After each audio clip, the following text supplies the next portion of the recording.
Moti Meshi nuk ndali besimtarët ortodoks në Elbasan të kremtonin ditën e ujit të bekuar. Kisha Shën Nikolla në drejtimin e mitropolitit Imzot Andoni organizoi hedhjen e kryqit në ujë në një nga pishinat e qytetit, ku ky ritual është i përvitshëm. 3 të ri sipas zakonit u hodhën në ujë për të kapur kryqin, duke sfiduar temperaturat e ulta. Ishte 14 vjeçari Hermes Halili nga shkolla Jeronim Derada. Ai që nxori kryqin nga uji, nga ku shprehi lumturinë dhe përcolli urimin e tij.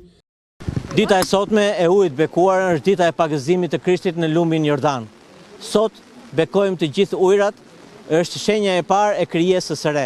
Këtë ujë që marrim në shtëpi e mbajmë për një kohë të gjatë pa mbarim. Edhe ai mbetet për herë i pishëm, i paprishur, se është shenjë e Zotit dhe e kësaj dite të bekuar. Perëndia zbriti si njeri, u shfaq tek njerëzit, jo vetëm ai, por edhe trinia e shenjtë. Sot neve gjithashtu e quajmë këtë ditë edhe shfaqja e Perëndisë. Unë quhem Hermes Halili, jam 14 vjeç dhe mësoj në shkollën Jeronim Derada. Dhe është një bekim i madh për mua që mora kryqin këtë vit. Edhe një urim dhe gëzuar gjithë.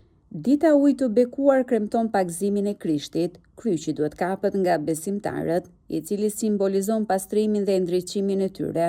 Besimtarët marrin prej ujit të bekuar për ta ruajtur gjatë gjithë vitit, për të spërkatur shtëpitë e tyre.